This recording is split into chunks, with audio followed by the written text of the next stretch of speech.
everyone, and welcome to this edition of Budding Solutions, a series on disease and pest management in cannabis sativa. My name is Kim Leonberger, and I'm an Extension Associate in the Plant Pathology Department at the University of Kentucky. In this episode, we are going to take a closer look at botrytis. To discuss this important disease issue, I would like to introduce Dr. Zamir Punja. Zamir completed his Master's of Science and PhD degrees in plant pathology from the University of California, Davis. He joined Campbell Soup Company and was the manager of plant biotechnology until 1989, when he left to join Simon Fraser University. Zamir's research investigates the causes and management of plant diseases on vegetable and horticultural crops and includes the applications of plant biotechnology for disease management. His group is currently developing methods for identifying and managing new and emerging diseases of cannabis. He is a fellow of the Canadian Phytopathological Society and a recipient of the Award for Outstanding Research. Zamir is going to share a few slides with us about this disease, and then we'll have time for a few questions. Welcome, Zamir.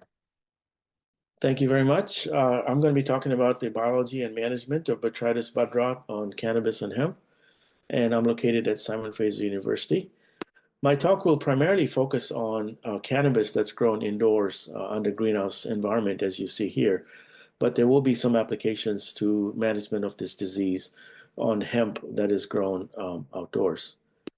So as the name of the disease implies, this is a bud rot, which means basically the inflorescence tissues that you see here are infected by botrytis, and you start to see a necrosis or browning in the center of the inflorescence. And over on the right, you can see that under ideal conditions, this particular pathogen is able to completely colonize and kill off the inflorescence of the flower tissues, which is obviously of great concern because that's the part of the plant that's used for commercial value or commercial production.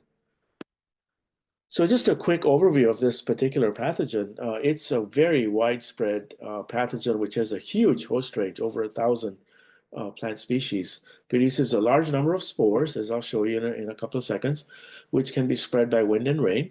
It's an interesting pathogen because it thrives under conditions of wet weather and high humidity and moderate to cool temperatures. It's what's considered a necrotrophic fungus in that it produces enzymes and toxins that kill off the tissue, and then the pathogen colonizes and begins to grow. I'll speak to cultural and biological control because those are two options available for cannabis and hemp, but not fungicides because there are none registered for these two crops. And I'll also briefly touch upon genetic resistance, which for the most part is quite uncommon against this particular pathogen. So here on the upper left is what Botrytis cinerea would look like on a petri dish. You can sort of see towards the top these black sclerotia, but for the most part, masses and masses of spores are produced to give rise to this grayish-brown color. And over on the right, you can see the scanning electron micrograph of the conidiophores, so the spore-bearing structures of Botrytis. And you can see the potential of how so many spores can be produced over a very short period of time. So here again, what we see with cannabis, indoor-grown cannabis on your left, is those genotypes or strains that have very dense inflorescences, which are shown here with a large number of surrounding leaves that build a microclimate that's high in relative humidity, are the ones that are most sensitive to infection by botrytis. So you see on the right, the same inflorescence, once it's infected, gets completely clobbered, completely wiped out by this particular disease. So it's certainly a devastating pathogen under these conditions. Here it is on field hemp. We were able to show pictures very similar actually to what we see indoors, a browning necrosis of the tissues. And then here you see on the right, complete colonization with spores starting to be produced on the surface of the diseased plant. So lots and lots of spores are produced. The interesting thing about this pathogen, it does not grow at high temperatures. So over on the bottom right, 30 degrees Celsius, which is about 90 to 92 Fahrenheit, it does not grow. But it does grow at very cool temperatures, 5 degrees centigrade. So as you see all the way across on these petri dishes, 5, 10, 15, 20, and 25 are good temperatures for growth of this fungus. And it can grow at temperatures as low as 10 degrees, which is about 50 Fahrenheit. So it's quite adapted to cool temperatures. Here's a disease cycle that we put together. If we start with the infected inflorescence or the bud rot stage here, the fungus is actually growing inside the tissues. It's producing mycelium. And then from that, it'll start producing large numbers of spores, which are generally found on the surface of the infected tissues. This particular disease is a multi-cycle disease. What that means is that these spores can spread and reinfect other plants, neighboring plants nearby, similarly producing lots of spores, and the cycle will continue as long as the conditions are favorable. On the bottom left, you see these black sclerotia that are produced as well as mycelium that allows the fungus to survive over winter or from one season to the next. So how do we manage this? We know that management of environmental conditions that reduce moisture and humidity do reduce the disease, and I'll show you some data. The choice of cannabis or hemp strain, some are definitely more susceptible to botrytis than others. We don't have fungicides as an option, but you'll see there are biological control agents that perhaps can be used for managing this disease. Now, this is how cannabis and I'm sure, but hemp develops similarly over time. The inflorescences get larger and larger and larger up until week 7 or 8, which is when we harvest. In between week 5 and 6 is where we start to see symptoms of botrytis. But we have data that I'll show on the next slide that indicate that infection is actually occurring earlier. We can actually get infection in week 2 and week 3, which then shows up as disease in week 5 or week 6. So any products that are used for management of disease must take into account the pre-infection, the pre-symptomatic infection that is occurring within these flowers. So here's a slide that shows you actually that symptom development does show up here around day 35 of flowering, which is about 5 weeks, but infection has already occurred down here, which is in week 3 and week 4. So any applications of products need to be made early on, prior to the onset of symptoms. We also looked at various types, genotypes, to see whether they would show differences in botrytis susceptibility. We looked at air circulation through fans. And then lastly, I'll talk about biological control agents for disease management. Here's a graph that does show you that there are differences among genotypes or strains to Botrytis bud rot. We don't really know the reasons why. I'll give you a couple of hypotheses, but you can see some are highly susceptible, others are more tolerant to infection.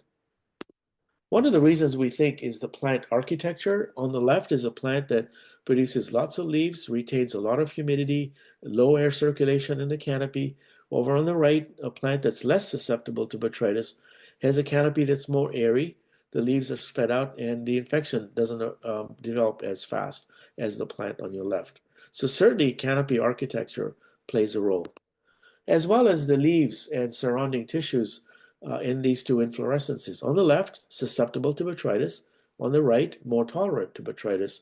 And you can see much fewer leaves surrounding these inflorescence tissues, which usually provide a good microclimate for infection to occur.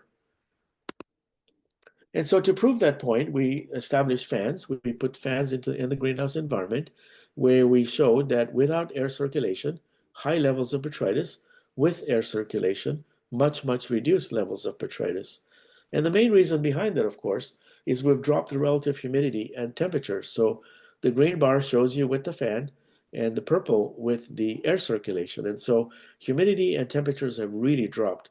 And that's what makes it less conducive for botrytis to develop. And lastly, we looked at biological control agents. This is a bacillus species, Bacillus amyoliquefaciens, which is found in the product Stargus. Notice the zone of inhibition, producing antibiotics that inhibit the botrytis.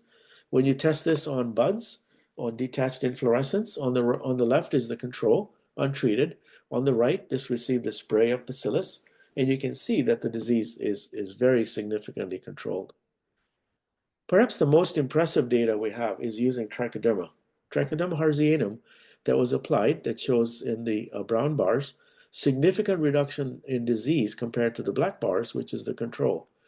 These applications were made early at day 14, 21, and 28 of the flower development, and the disease showed up in week 5, which is day 35 and onwards. So early applications of Trichoderma are super important. And here, lastly, combined data. On the right is control. On the left, treated with root shield, a significant reduction in disease. And we're pretty sure now that the inflorescence tissues are very heavily colonized by trichoderma. Here you see two plates of trichoderma emerging from inflorescence tissues that were sprayed. And the trichoderma is very well established and presumably preventing botrytis development.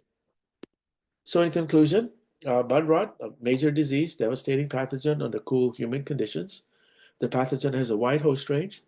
By reducing moisture through enhanced air circulation, we see reduction in disease. Two biological control agents, Bacillus and Trichoderma, seem to be quite effective for disease management, and we are seeing differences among genotypes in the extent of disease severity. Thank you very much. Excellent. Thank you so much for sharing all that with us, Zamir. I really appreciate it. A couple of questions for you. The first being, you talked really wonderfully about the biology of this fungus. Can you explain a little bit about how understanding the biology relates to the management decisions that growers might make? That's a good point, and certainly that's what plant pathologists do for a living, is they try to understand what these pathogens are actually doing.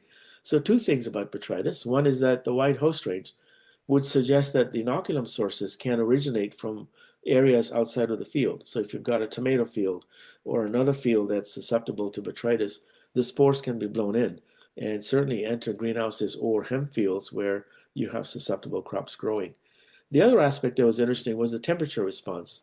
This fungus does not like hot temperatures, unlike many other pathogens, and so it prefers to develop under what we consider fall-like conditions.